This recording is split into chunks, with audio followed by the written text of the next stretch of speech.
Alright, welcome to Dream Dive, where I talk about a dream I want in the future of Kingdom Hearts and kind of dive into it to let you know about it. It's usually just kind of like a half-baked idea, and you guys in the comments could let me know like a better version of it or how you guys would kind of make your own version. But this time I am going to be talking about Hold Your Pitchforks Back post-release DLC.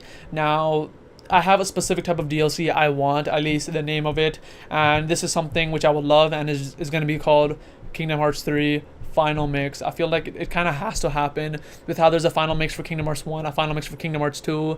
I feel like for Kingdom Hearts 3 there has to be some kind of final mix, not in a traditional sense. I think he's already shot down the idea of a final mix like how we used to do it, and it can be done how we used to do it. That kind of type of thing wouldn't really work in this day and age where he creates a final mix only for Japan, and then it comes to like the West like years later. That really wouldn't fly these days. So like having a post-release DLC called final mix, and I'm not talking about like post-release like 6 months after the game comes out. Like it could be like a year after, like it could be like much after, because if it's called final mix it has to be pretty substantial. And what it could be, it could be what like a regular final mix would add. It could add like more post-game content like I talked about in episode 3, where it could be a secret final boss. It could be some kind of data battle thing where they add like a bunch of boss battles. They could do what final mix usually does, is where they give you an option for different color schemes for the heartless. I think that'd be really cool. I don't know if they would really do that for DLC, but I think that would be pretty awesome, like especially since you're playing the game again. If they give you an option like every heartless, every enemy could look a bit different, I feel like that's something I would do, because it does give a new fresher look to all the heartless, and that's something I did really appreciate about Kingdom Hearts 2 Final Mix when I fought some heartless, because they did look cooler in some ways. In some ways they didn't look that good, but I kind of like the fresh look that it did give a lot of the heartless. And that's something that's not easy to do, because when you design an enemy or anything for a game, a lot of it has a reason. The colors you give it and the design you give it is there for a reason. So just like switching the color palette of everything is kind of hard to do, especially for the designer. So if they do that, I feel like that'd be really cool, and that's something I'd like to see. But one reason I can see that not happening is that it's not as easy as it was before. I'm assuming like you could tell how the heartless look, the textures were simpler. They barely had textures. They're usually just like smooth looking. But in Kingdom Hearts 3, if you look at some of the close of the heartless, they do have like more textures, more like bump maps and things like that. So I can see them not changing the color palette, but I feel like that'd be really cool. And if they want to add something that wasn't done before in the past Kingdom Hearts games, I feel like some kind of post-release DLC that'd be cool is maybe another world. And when I say another world, it obviously can be connected to the main story, so it can be like in a traditional sense what you think of a world. But I feel like it could be something like I forgot the name of it. It was in Birth by Sleep, the world where Queen Minnie is in, and you play the ice cream mini game. What world was that? I think it might have just been like a Disney park or something.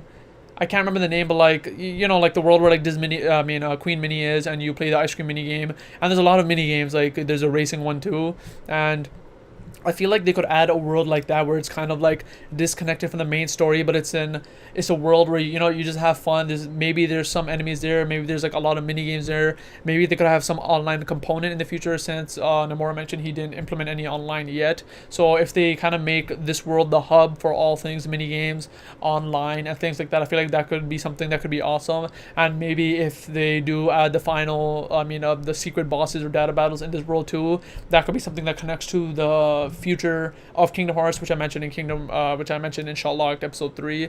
So I think that'd be cool. I feel like if they do add a new world, it would be something like this, and it wouldn't be something like like an extension of the game, because that kind of makes no sense in Kingdom Hearts. When Nomura makes a story, he has it kind of like tightly packed. He doesn't, like, I can't really see him doing DLC where it extends the story. Now, when it comes to this DLC being DLC, you obviously have to talk about how how it's going to release, what the model is going to be in terms of pricing and all that. Now, I can see this going two ways.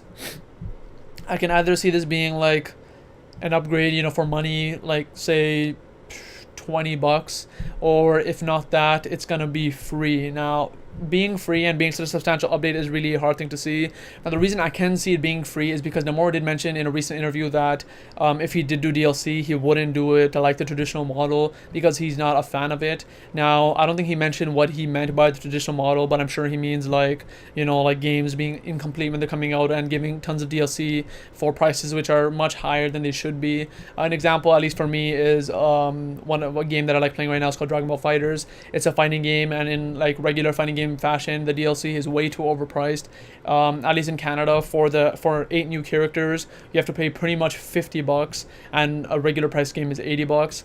And the fact that you're paying like almost the price of a new game for 8 more characters is just way too much. And the thing I hate about this most of all is that it's become so normalized where people actually begin to defend it. I remember, I don't play fighting games. I remember when I was trying to kind of like argue against this, like, why is it so high? People, like, I'll say on subreddits where I was talking to people, were like, oh, shut up, why are you talking about this? The prices are fine, it doesn't have to be lower, it takes a lot of time to make these characters. And I'm like, I know it takes a lot of time, but like $50, that's, I could buy an entire new game with that. I could buy a couple of cheap games with that. I don't think that's really worth the price.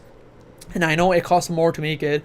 Obviously it does. If we were, pricing games based on how much they were made, we wouldn't have $60 or $80 games anymore. They would be like $100, $120. They take a lot of time and money to make. But like, if we're going based on the model we're using right now, DLC should not be that much. And so when it comes to the DLC for Kingdom Hearts 3, and Nomura saying he's not a fan of this model, of it being either too expensive or having a lot of DLC or having some kind of like loot box type model, I feel like he would either put like a good flat price on it, which isn't too expensive, like $20. If it's substantial, I feel like $20 would be worth it. Or if not, I think he would release it as kind of like a free update or free DLC for everyone to have, if he does make the update important in a way, like to the story. Say if there are data battles, if there are final bosses which do hint at the future of Kingdom Hearts, I don't think he would put like a price on it, and he might be able to release it for free. Whether that would happen or not, I don't know, but I feel like some kind of post-release content for Kingdom Hearts 3 called Final Mix or called whatever will happen. And I can guarantee DLC will happen for Kingdom Hearts 3. They are not gonna just let this go, whether they want it for money and they want to release it for money or not. I feel like it will get DLC. Like, just look at Final Fantasy 15. I know that's like a like apple to oranges comparison, but they've been getting a lot of support since it did come out kind of as an incomplete game.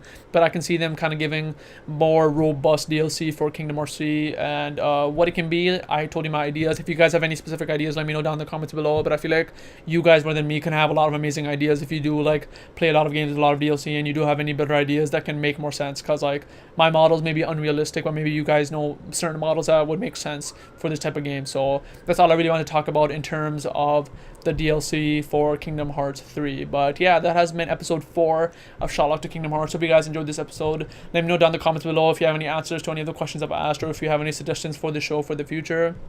I hope you guys enjoy this show. Remember, the show is on audio services now. Check the description for links. And I hope you guys, like, share, comment, subscribe, let your friends know if they like Kingdom Hearts. And I'll see you later.